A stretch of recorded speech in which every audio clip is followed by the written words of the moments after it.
kennt ja eigentlich diese Kleinstverstärker. Ich meine, diese richtig kleinen Verstärker, die man ja für teures Geld bekommt, aber die bekommt man auch für ganz, ganz kleines Geld. Allerdings, wie günstig darf denn so ein Gerät sein? Denn immerhin möchte man ja auch trotzdem noch was erwarten.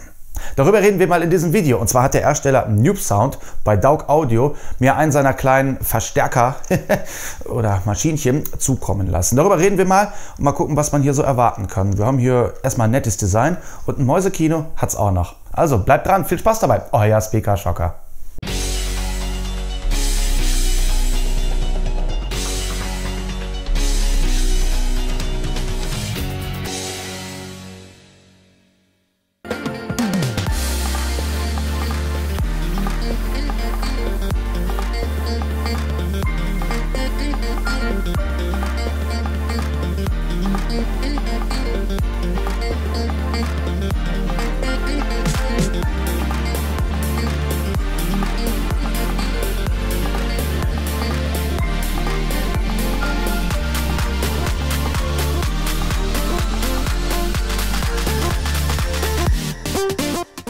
Aus dem interessant gestalteten Karton von weit her bringt uns der Hersteller Papier, Papier und nochmal Papier, Audiokabel, Klinke, ein USB-Kabel und ein sehr lustig verpacktes Cinch-Kabel und natürlich den Verstärker an sich. Ein 19 Volt Netzteil mit 3,75 Ampere ist ebenfalls mit am Start.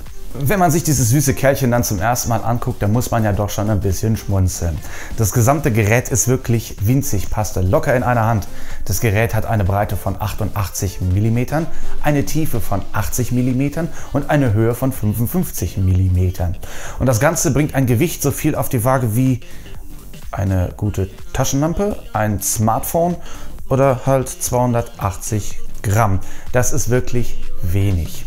Wenn man sich die Verarbeitung optisch nochmal rein anguckt, dann kann man ja erstmal dagegen gar nichts meckern bei einem Preis von 44 Euro. Link ist übrigens unten in der Videobeschreibung. Hier ist auch wirklich nicht viel dran, was viel wiegen könnte. Hier ist viel Luft drin, das hört man, da kommen wir gleich mal zu.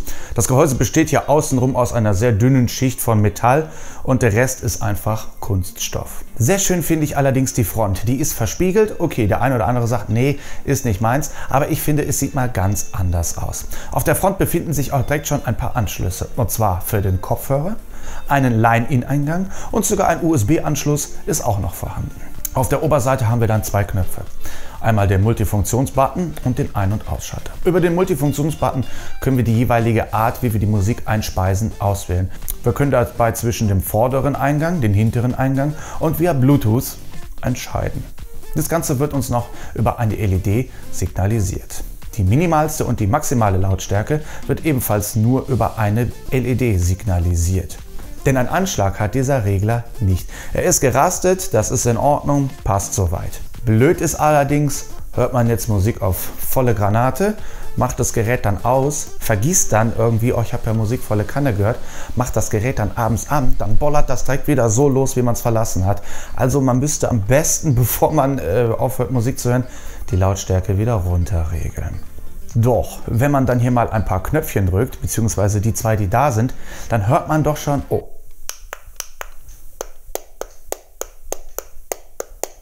hier ist viel Luft verbaut. Was hier für eine Verstärkerplatine drin enthalten ist, das konnte ich leider nicht herausfinden. Das schweigt der Hersteller sicher ein bisschen Tode.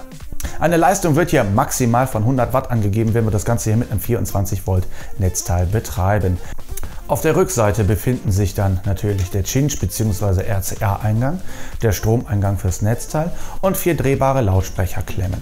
Jetzt könnte man natürlich denken, jawohl, ist schön vergoldet hier alles, Lautsprecherklemmen laufen trotzdem an. Also irgendwas ist hier ein bisschen komisch. Und auch die Klemmen an sich, die sind, naja, sagen wir mal, beschissen. Ja, die Ösen, da wo man das Kabel reinstecken möchte, oder das Loch dann halt, das ist mehr im Gehäuse drin, als dass man da wirklich gut drankommen würde. Und interessant ist auch, in den ersten Wochen des Gebrauches hat man immer das Problem, dass die Klemmen sich irgendwie lösen. Man schließt den Lautsprecher an, schrubbt das Ganze feste, läuft alles wunderbar. Nach 2 Wochen hört man auch schon irgendwie so ein Rascheln, Rauschen, weil die Verbindung schon nicht mehr ganz da ist. Ja, das ist geil. Das ist Ey, das ist gute Qualität, kann man ja mal nichts gegen sagen. Man muss das wirklich richtig fest anziehen, bald schon mit einer Zange dran gehen, aber ich glaube, das ist auch nicht so eine gute Idee. Aber irgendwann gibt sich das Problem, dann hält's. Aber das ist für den Anfang noch irgendwie trotzdem sehr beschissen und nervig. Da denkt man, was ist das für ein Scheiß, tausche ich um, hol mir was anderes. Aber man muss dem Ganzen ein bisschen Zeit geben. Irgendwann ist das Problem weg. Also bei mir zumindest. Ja, ich weiß, ihr wollt was hören und da habe ich auch was vorbereitet. Und zwar werden wir diesen Verstärker jetzt einfach mal oben an die ELAC Standlautsprecher anschließen. Die Mikrofone habe ich dazu einfach mal an meine Hörposition positioniert. Die Kamera, die zeige ich dann einfach mal so ein bisschen auf die Front des Gerätes. Dann könnt ihr auch mal das Mäusekino ein bisschen begutachten. Und dann wollen wir mal gucken, was passiert. Als ich zum ersten Mal hier mit Musik gehört habe, da ist mir doch ein bisschen was Negatives aufgefallen. Und zwar war es der Bass. Der war gar nicht vorhanden. Die Membranen waren am Arbeiten, alles gar kein Problem. Aber Bass kam nicht zu hören und nicht zu spüren. Ich meine, was ist das für ein Mist? Andere Lautsprecher genommen, selbe Problem. Andere Eingänge genommen, selbe Problem. Equalizer geändert, selbe Problem. Habe ich mir gedacht, okay, mehr können wir hier nicht rausholen. Ist halt so. Dann ist ein Video von mir eingefallen, was ich schon mal gemacht habe. Das verlinke ich euch mal hier unten in die Infokarte oder auch in die Videobeschreibung. Was ist passiert, wenn man einen Lautsprecher verpolt anschließt? Dann haben wir nämlich genau das, was ich hiermit erlebt habe. Und hier ist es auch so. Ne? Wenn man die Lautsprecher richtig rum anschließt, so wie es sein soll, dann sieht das Ganze so aus. Also man sieht eine Membran, die arbeitet gegensätzlich zu der anderen Membran und das ist nicht so ganz sinnvoll. Darum hat man dann auch keine Bässe oder sowas. Und dann habe ich hier mal einen Lautsprecher verkehrt rum angeschlossen und zack, läuft alles richtig. Also ist hier drin, hier im Gerät irgendwas verdreht worden. Wie auch immer man das hinkriegt, nicht aufgepasst, falsch zusammengeschustert, keine Ahnung. Auf jeden Fall Lautsprecher dann einen verkehrt angeschlossen und jetzt machen wir mal einen Soundcheck und gucken, was da geht.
Auf sowas muss man erstmal kommen, dass hier was verkehrt drin ist. Meine lieben Leute, das ist doch wirklich nicht gut. Aber naja, als man dann das wusste, dann kommt ja doch ordentlich was bei raus. Hätte ich jetzt erstmal so gar nicht vermutet. Eine Maximalleistung wird hier angegeben mit 2x50 Watt. Wenn wir jetzt mal realistisch sind und nicht ganz so jetzt hier alles im Himmel loben, dann haben wir vielleicht 15 bis 20, höchstens 25 Watt. Das ist in Ordnung und das macht auch schon eine Menge Spaß. Ich habe dann auch mal verglichen, wie sieht es denn überhaupt aus mit der Signalverarbeitung. Ändert da groß was am Signal? Dazu habe ich jetzt einfach mal ein Lied genommen, das habe ich analysieren lassen, so wie es ist.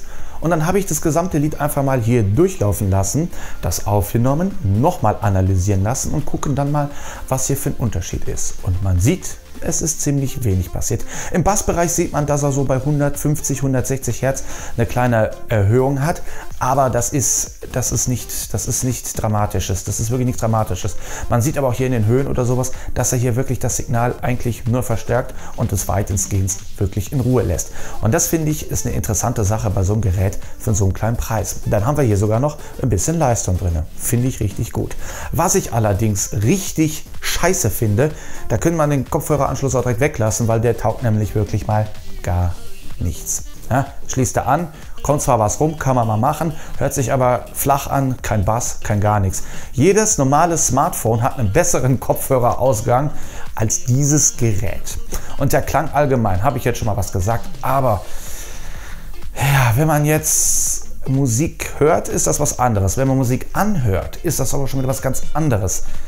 Denn man kann hier, klar, Stereo, da kommt was, da kommt was. Aber eine richtige Bühne zum Beispiel, das kriegt er hier nicht hin. Da kommt irgendwie, das kommt nicht so an. Na, natürlich, man kann Instrumente differenzieren, man kann aber nicht genau differenzieren, wo kommt es denn jetzt her.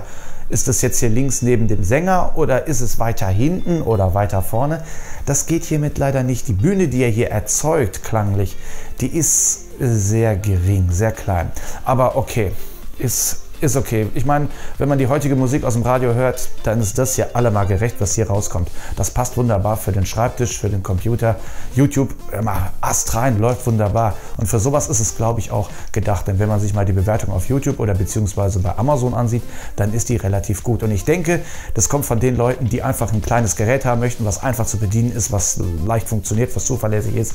Und dann stellen sich das sowas dahin und sind damit top zufrieden für halt den PC oder sowas, um ja, YouTube-Videos zu gucken oder einfach irgendwelche Charts zu hören oder sowas. Das ist ja jetzt nicht klangmäßig was Geiles oder so wie Dire Straits oder sowas.